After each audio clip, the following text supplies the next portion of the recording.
Salute. How y'all doing? My name is DerrickCWilliams. Shout out and respect due to my newest subscribers. Tina D. Thomas, 10 Vales of New York City. Merlin Aldea, Technology TV, Awesome Life, Adaz E. Bayan, Knowledge TV, Best Urdu Poetry Collection, and last but certainly not least, NAAT. As we know, there is a secret vaccine court in Washington, D.C., and at the time of this recording, they have paid out almost $4 billion in compensation for vaccine injured children. But every year we hear that children should always be up to date with their vaccinations. And I'm of the opinion that there is a direct causation with the fact that you have an increased vaccine schedule and the rise in autism. I personally believe that. Many people are on the fence with it. As a matter of fact, Royster59 just had an interview a few days ago, and he said that he has children on the autistic spectrum, and he believes that vaccines cause autism as well. But you have to do your own due diligence and you judge. The title of this presentation will be called Bought and Paid For, and I'm just one man in the comment section on YouTube. I want to introduce you to the producer, writer, and director of the groundbreaking documentary called Vaxxed. His name is Bigtree, and he has a YouTube channel. And the title of that channel, I believe, is called High Wire, and a lot of very heavy hitters with regards to vaccine safety he features a lot. And I just want to show you some of the malfeasance and corruption, the revolving door that the holding of hands, if you will, with the CDC and the vaccine companies, in particular Merck. And I'm going to let him tell you about this lady that just made a big payday. She got a big payday from Merck. So I'm going to step aside and I'm going to let him speak. All y'all take care. Greenville, Mississippi till I die. When you want to talk about corruption, let's talk about the fact that Julie Gerberding just cashed in Merck stock a few weeks ago to the tune of $9.1 million. For those of you who are asking yourself, who is Julie Gerberding? Welcome to the High Wire and welcome to Bigtree. Julie Gerberding was at the heart of the story of the film that really changed my life course, which was called Vaxxed. Vaxxed was about a whistleblower named Dr. William Thompson, who worked at the CDC and came forward and said, we are committing scientific fraud in here, specifically on the MMR autism study that took place between 2000 and 2004.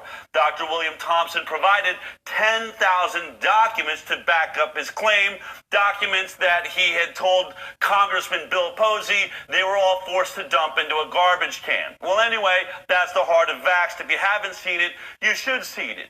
But now let's remember what this was about. Vaxxed is all about one vaccine, the MMR vaccine. Remember that the MMR vaccine is made by Merck, where Julie Gerberding now works. But before she worked at Merck, what did she do? She was the head of the CDC. At the exact same time, this study was whitewashing the information to protect Merck's vaccine.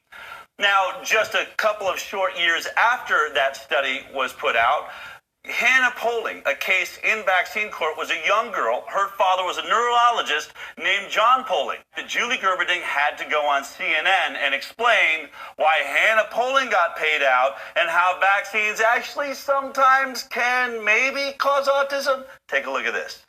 We have the director of the Centers for Disease Control and Prevention, Dr. Julie Gerberding, here. We're talking a lot about autism, as you know. I should remind people that my understanding is the federal government conceded that vaccines caused her autism-like symptoms.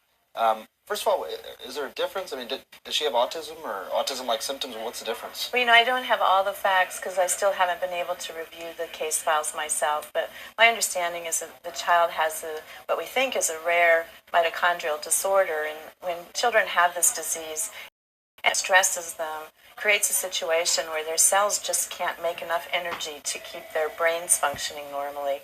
Now, we all know that vaccines can occasionally cause fevers in kids. So if a child was immunized, got a fever, had other complications from the vaccine, then if you're predisposed with the mitochondrial disorder, it can certainly set off some damage. Some of the symptoms can symptoms that have characteristics of autism.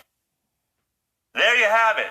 Scientists that love to say, well, we don't really know what causes autism. And yes, it looks like if you have a underlying mitochondrial disorder, it could cause an inflammation in your brain. I mean, some kids get fevers, so it would only stand to reason that someone who doesn't have good energy in their cells, the mitochondria, that could turn into an encephalopathy event and then result.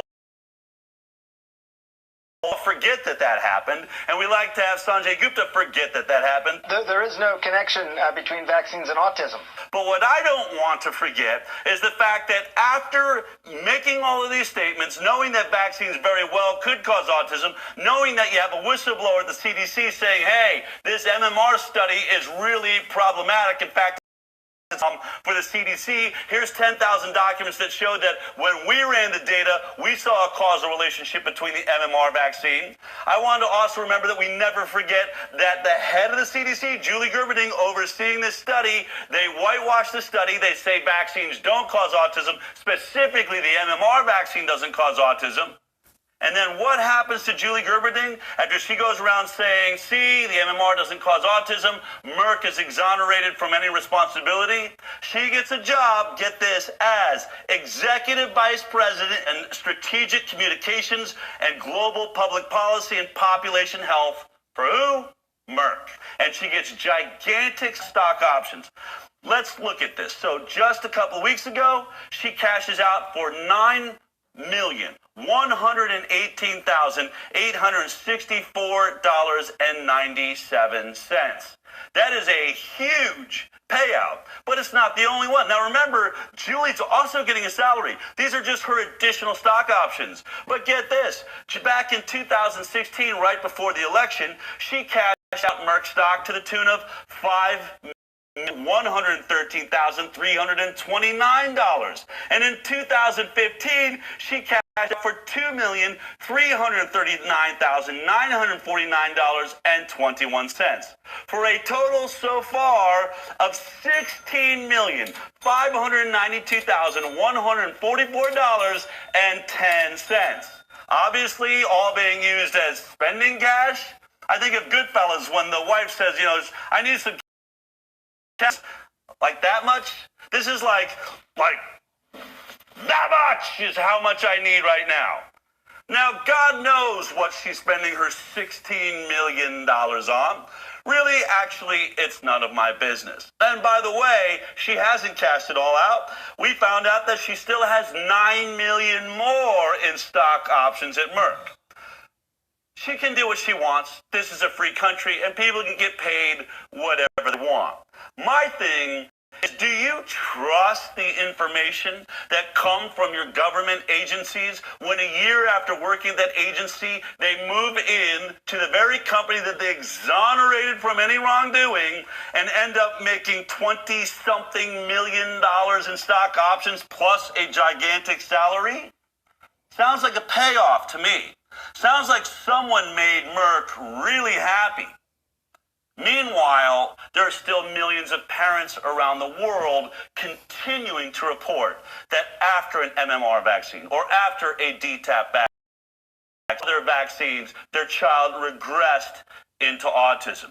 We now have Dr. Andrew Zimmerman, who once worked for the government, suing the government and the Department of Justice, saying, you lied about my testimony. I did once say that there's no mechanism by which a vaccine causes autism, but you know damn well I changed that statement when I was looking at the case of Hannah Poling. And now throughout the other decades of his career, since that tragic moment in vaccine court, he continues to treat autistic children at Kennedy Krieger Institute, where they are reporting a large percentage of the underlying mitochondrial disorder. Something that Julie Gerberding said was very rare. Maybe it isn't so rare. And maybe, just maybe, vaccines do cause autism. But the person we were supposed to believe is cashing in millions and millions and millions and millions and millions and millions of dollars for telling us otherwise.